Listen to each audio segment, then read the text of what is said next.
This podcast is brought to you by Knowledge at Wharton.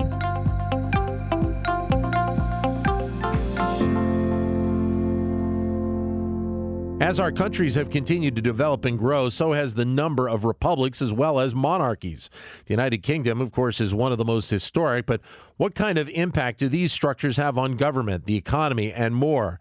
A new paper from Wharton's Mauro Guillen takes a deeper look at this. Mauro is a professor of international management here at the Wharton School, and he's also director of the Lauder Institute, and he joins us here in the studio. Mauro, great to see you again. Thanks for coming in. Thank you for having me.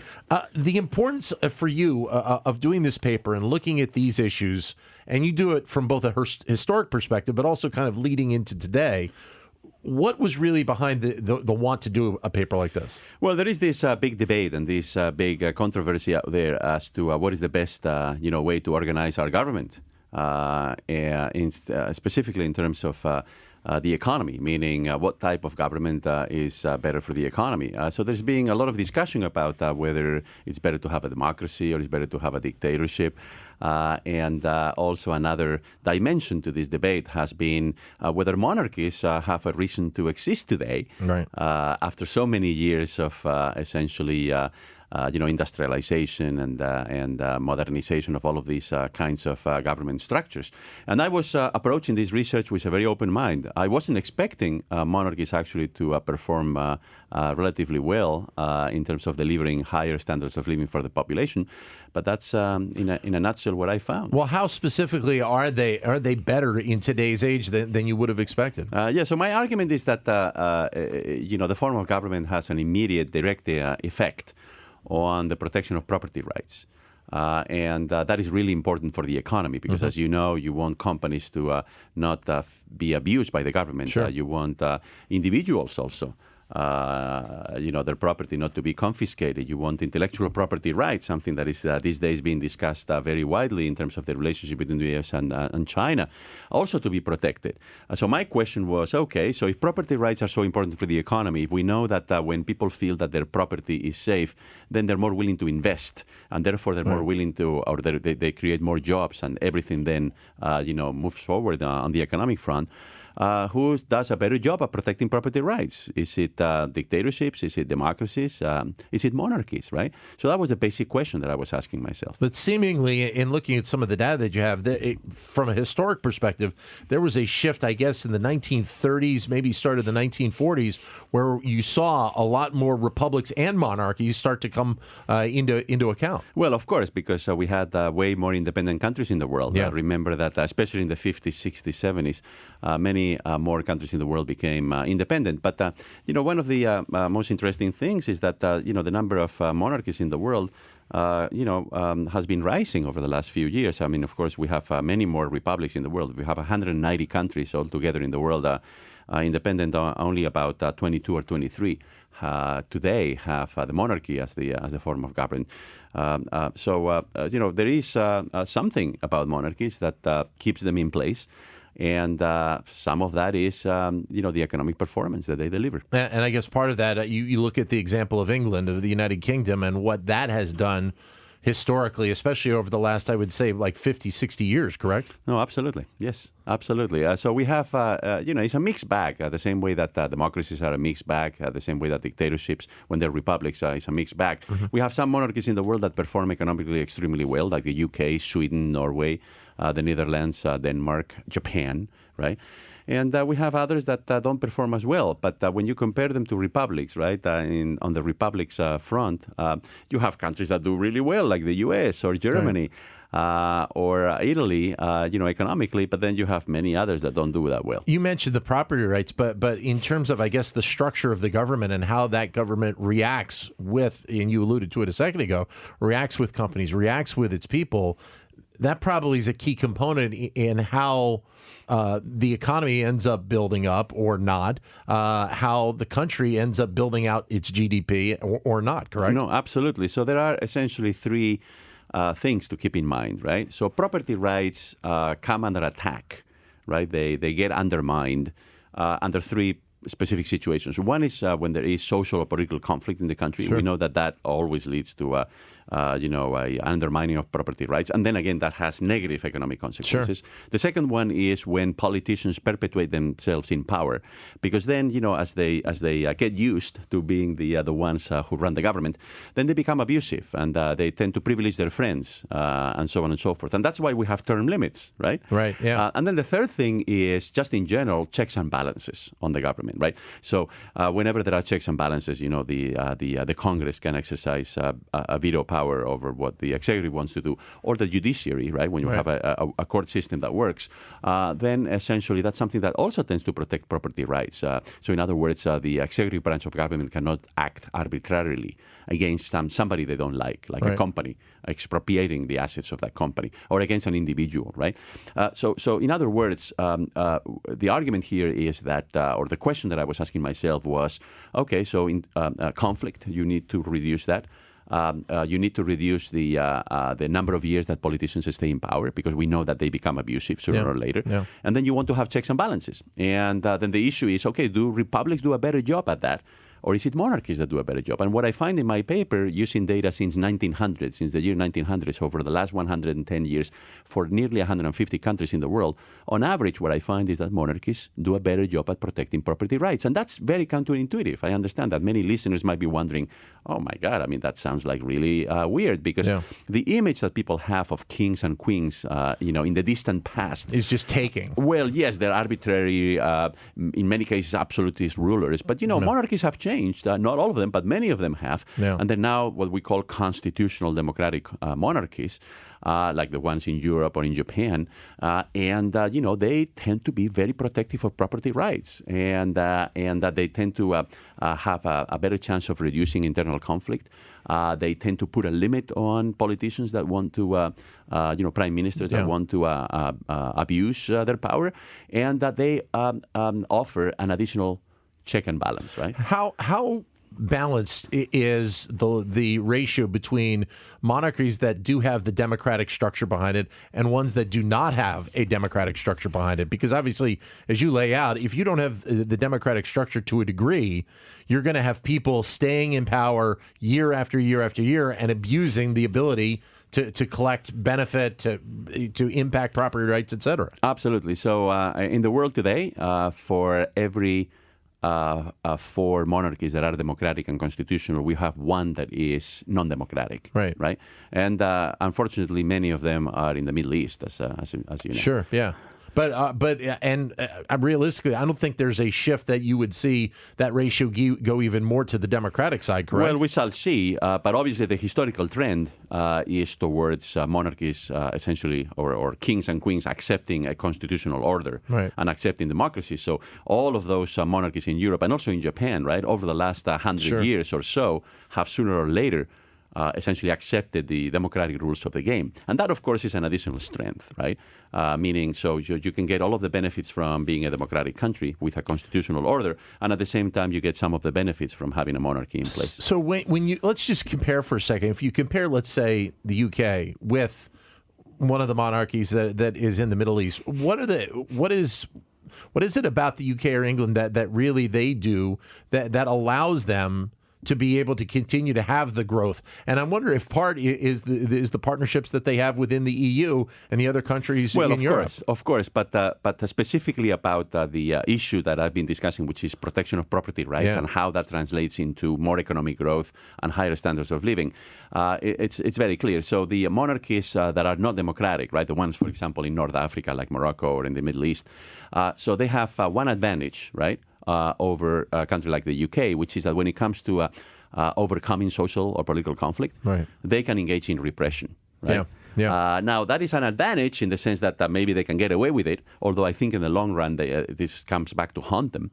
But then monarchies that are constitutional and that are democratic, like the UK, like Sweden, like Denmark, the key advantages that they have is that they have much more legitimacy in terms of essentially telling politicians, do not perpetuate yourself in power. We need that rotation here. And also in terms of the checks and balances, right? We were talking before we came in, and obviously where the UK is considered, you have Queen Elizabeth, who is well past 90 years of age at this point, and we were saying what the impact is that going to be when she unfortunately passes away, and what's going to occur there? Well, that's the other aspect of the monarchy as a form of government, which is that you have individual kings or queens, right? But you also have dynasties. And this is an interesting aspect, I think, of the whole thing, which is that the king and the queen not only wants to, rule for a long time, right, or reign for a long time, but they also want to preserve the dynasty. So that's yet another reason why they are more focused on the long run.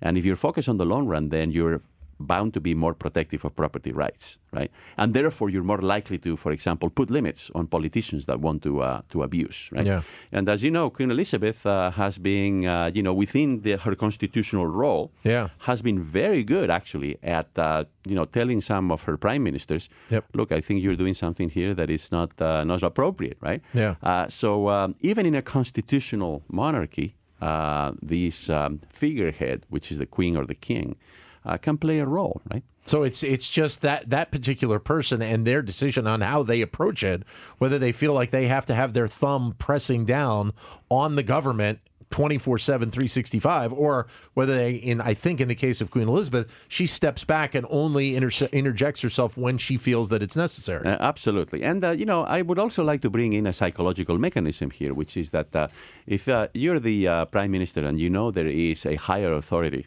although it may be a purely formal one, pure figurehead, like a king or a queen, then you're a little bit more subdued, okay? It's true, So whereas if there's nobody else higher above you, then, psychologically, you're more prone to then abuse your position, right? So I think there's also this very important psychological mechanism as to who holds the absolutely highest authority in the state. Right? And when you have a king or a queen up there, that sometimes have very beneficial effects. But realistically, from a historic perspective, how long do we go back where we've had that type of mindset, where you've had that democratic element as part of a monarchy running a country? About 120 years. Yeah. So it's something that in the UK is, of course, a little bit older than that. Yeah. Right. As you know, there was a revolution there that essentially placed the limits. Just on a little the, bit of one here in the US. Revolution, right? Yeah. But in most of the other monarchies around the world, we're talking about the last 120, 130 years, essentially. Right. We're joined by Mauro Guillen here in studio. You're listening to Knowledge at Wharton here on Sirius XM 111, business radio powered by the Wharton School. I guess then looking forward, I mean, your research is going back 120 years, but looking forward, how important is this mindset of monarchy, having the democratic element, to continue to have the success, like if you have England, the UK, like Belgium, some of the other monarchies that are out there, you mentioned Japan, around the world, to keep the economic piece going and moving forward? Right. Well, and again, there's variation. So some of these constitutional democratic monarchies work better than others, and they have delivered better standards of living for the population. So I think, again, what the evidence in my research shows is that there's no reason for those countries to abolish the monarchy. Yeah. At the same time, I want to clarify something that I think is really important. I'm not advocating in any way, shape, or form that every country in the world should adopt the monarchy based on these results. Right. So I think that the monarchy only works wherever there is a tradition and there is a foundation for it. So my argument is mostly about, look, don't assume that monarchies are backward and that monarchies don't deliver good results economically. That's not true. Right. But once again, I'm not a monarchist. I am not an apologist of the monarchy in the sense of saying, I want the monarchy to become the form of government everywhere in the world, including the United States. Not at all. Right. It would fail here, right? I mean, this is very clear.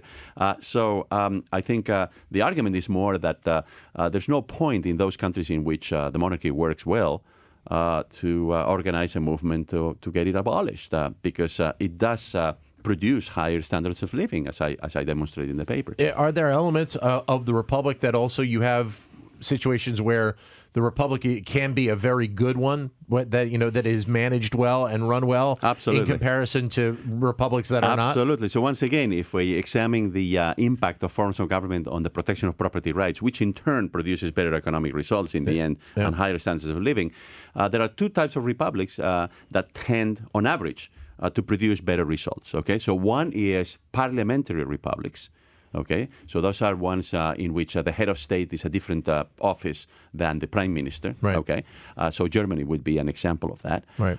So that's in comparison to presidential republics. Now, people might be thinking, well, but the U.S. is one of the richest countries in the world. It's true, but think about how many presidential republics, especially in Latin America, perform really poorly. Yeah. Okay. Yeah. So the U.S. is actually the exception rather than the rule among the presidential republics, right? So parliamentary republics tend to do better at protecting property rights, and then they have better economic outcomes.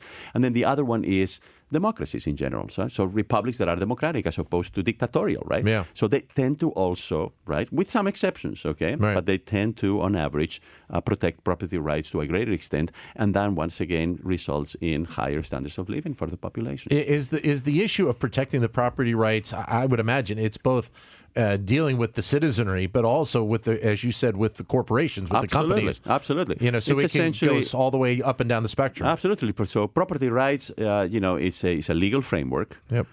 And it's a way of thinking about the economy in which you're respecting the property of individuals and the assets of corporations. Yeah. And why does that matter economically? Well, it matters because then people and companies have the incentive to invest.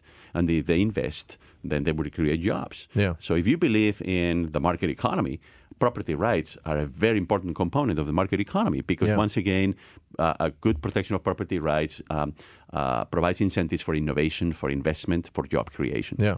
But even though that, we see the United Kingdom and the strength that it has had, even with what has been going on with them with the Brexit and with the relationship with the EU, you are seeing companies that have decided to step away from England, from the UK, and decide to either go to Paris or other locations. Yeah. You still have that structure of the monarchy, but the economics are going to be very much different than what they've been used to maybe over the last 30 or 40 years. Well, but think about it this way, right? So Brexit, of course, is and I've been on this program before trying to understand what's behind Brexit and what might happen. So Brexit, right? I mean, this is the key thing about Brexit. Brexit changes the rules of the game. Yeah, especially for the UK, but also for Ireland and for other members of the European Union. Sure. Right? So it introduces a huge uncertainty. It introduces, volatility, right? Yeah. So in other people's research, not my own research, what they found, right, and this is really, really important, right, is that monarchies are also much better than republics at navigating those periods of uncertainty. Sure. So somehow the institution of the monarchy provides with a measure of stability. Yeah. Right. Yeah. And that essentially, in other people's research, which I cite in my paper, they found that when countries get into crisis, especially of a political kind, and Brexit is primarily a political issue, sure, right? About yeah. immigration, about Britain's role in the world, and has all that. the economic components, but the But politics primarily is it's huge. a political one. Yeah. So what we see is that in those situations, right, monarchies, especially constitutional democratic monarchies, somehow they have more stability, and they're able to navigate those turbulent waters much better than countries that have the form of republic as a form of government. Which is interesting because when you look at what has been going on, a lot of people would say they're not sure whether or not the UK is navigating it in the best possible manner. But obviously, well, that's uncertainty. That's called uncertainty. We don't know. Actually, as of today, we don't know what the arrangement will be between the UK and the rest of Europe. Yeah. Right? And the European Union after the UK leaves, which is of fundamental importance. Yeah. So this is the uncertainty. This is what's killing, as you know, investment. This is what's prompting companies to leave, at least for now, or at least not to expand in the UK, right? Yeah. This is the uncertainty, the volatility. So once again, there's something about different forms of government that helps economies perform better in the long run. Yeah. And once again, I'm not proposing here that monarchy should be adopted everywhere. Right. But under certain circumstances, if the tradition is there, if the foundation is there, they can deliver very good results. Great seeing you. Thank you very much for coming in. Greatly appreciate it. Thank you so much for having me. Thank you, Mauro.